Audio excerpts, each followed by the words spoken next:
if we can connect deeper with the visitor or connect deeper with the client. So when you're in person with a client, we don't think about this, right? When if I'm in person with a client and you're talking and you're having eye contact and you're having an engaging conversation, right? Mm-hmm. You're not twiddling on your phone and ignoring the client, you're actually talking to them. Mm-hmm. Well, you're gonna have a better engagement.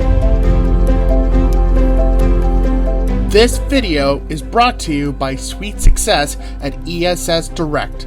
Sweet Success offers professional meeting, event, and office space that can suit your budget and the type of environment you need. You can also rent event rooms with custom seating, catering, and a variety of rental options to fit your event style and budget. For more information, go to sweetsuccess.ca, helping your business be a sweet success. Hi everyone, my name is James Martin. Welcome to Match Cut Media and Promotion. We're here to help you create your own good quality videos so you can add value back to your customers. We believe that when you add value back to your customers, it not only helps you find the right clientele, it helps those clients trust you even more, and it overall helps increase your sales. Today we're on a very special video series because we get to speak with Serra, who's an expert on web designing. We're creating a video series where we're answering very popular questions about how to create a good website and how these websites can help our business and to use videos to add more value. Right now I'm going to pass it over to Shane to introduce yourself.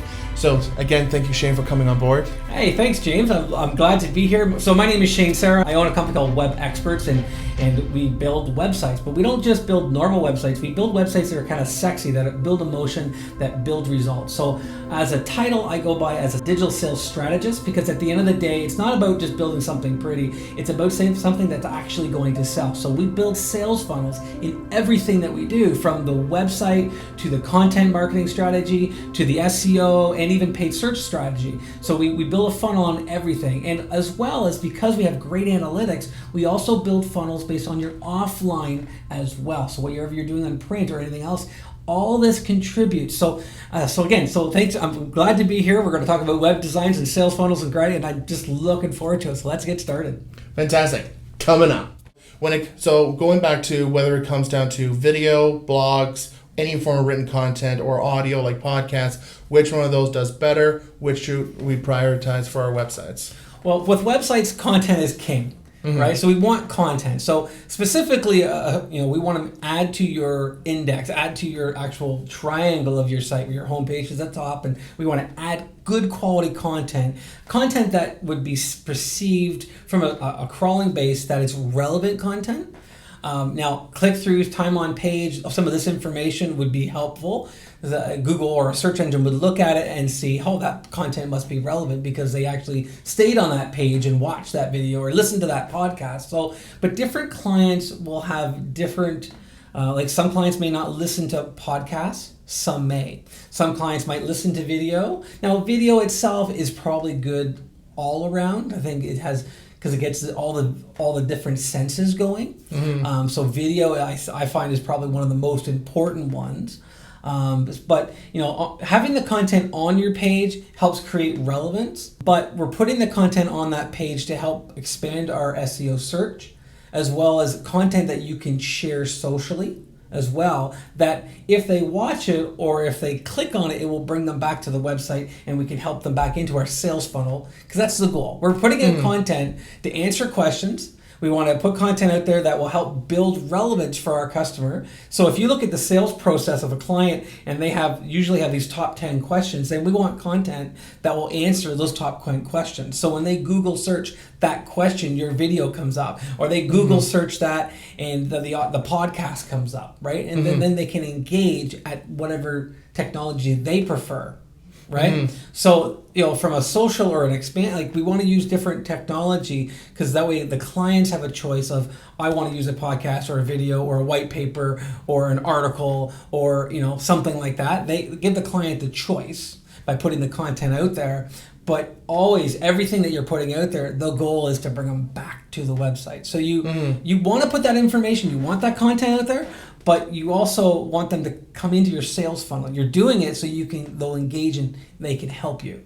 So I have to watch the end of the video. It might turn around and say, contact me for questions, blah, blah, blah. Right? There's the contact information, so I just got to pick up the phone. I can dial. right? Or I can click and go to your website and learn more. Where the video kind of warmed me up to the fact that you know what you're doing. It warmed me up thinking, oh, this is going to be helpful, right? This is going to help get me where I want to go. Then they get to the website, and the website's just reassuring that you're the right company to work with, and then they call you and contact you. But the content is important, but it's not necessarily... I mean, if somebody can just do video, I would suggest video. I know you're a videographer and that's what you do, but in true fact, you need video. Video is fantastic. I can use it as a background on a website. I can use it to help explain. I can use it to answer questions on a third party, right? So there's lots of things I can do with it.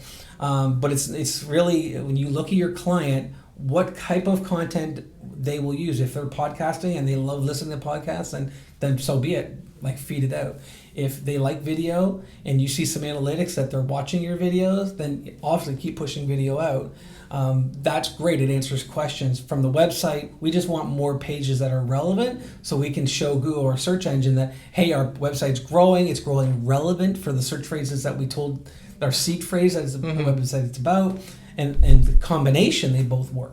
You know, some of the best, more ranking type content, especially with videos, is the ones that deal with a specific question. So as you've probably seen with some of our videos, and I'm sure you encourage this with blogs, anytime you post a question, so let's say how to make a video, or what we're going to be doing here, how to create a good website, etc. Because someone is searching up that particular question, and then because of the ranking and the tools that you can use to rank, then your response, your answer is more likely to show up, because again, it's relevant content. It's answering that specific question. And the other part that I really liked that you said was finding the right type of content that your audience is going to use. Because, yeah, absolutely, someone's going to watch a video, someone's going to listen to something, someone's going to prefer reading, you know, and sure, a video sort of covers all three of that, especially if you use subtitles. Then you're getting the reading, audio, and video. But it's also important that you find out, does your clientele prefer listening to something, like driving in the car to city and just listening to a podcast? Do they prefer watching something? You know, I remember having someone on Facebook saying that they just prefer reading, and when it comes to a video, they zone out, they don't pay attention. But because... That's got to be a few and far between. True. And she said that if I didn't have subtitles in my videos, she wouldn't watch them. So it's addressing those particular needs and answers. Where on our website would you recommend that we should be focusing on putting videos? Oh, that's a great question. So where would I put a video? And let's just kind of go through a journey, right? So we get to a website and we're looking for a plumber, okay? We're looking for a plumber. We got an emergency, right? So I get to the plumbing website. Obviously, I get there, I can see their phone number, I see emergency call right away. I see, they're a plumber serving Barrie or serving, their area. Great. Right now I know I'm in the right place, right? Now, if it's just an emergency, I'm going to call, I'm not going to click through, I'm not going to go anywhere, right?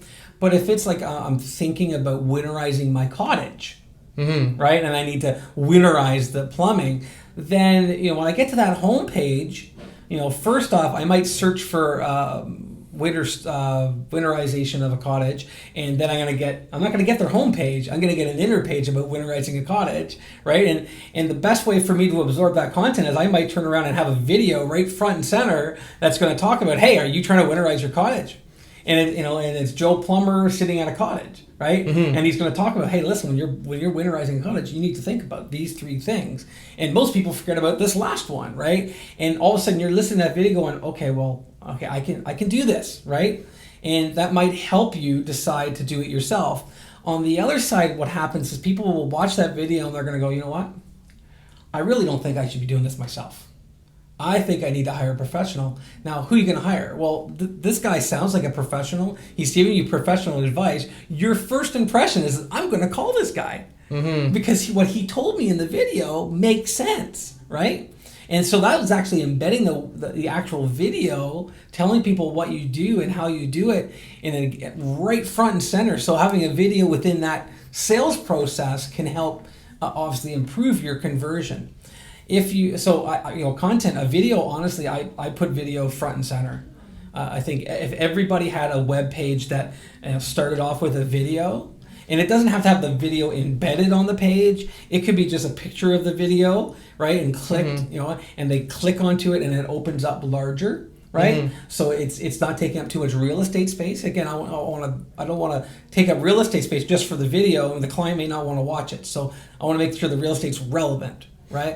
But having a video that's front and center on your homepage or inner page or your about page, and people can get to know you. And yes, we're in a professional environment where we are, but the reality is we could do this with our cell phone and getting a video, right? And so now I wouldn't suggest that. I would actually suggest doing something a little bit, more classier. But I know when you're as a videographer, you make videos that are authentic to what the client's messaging is.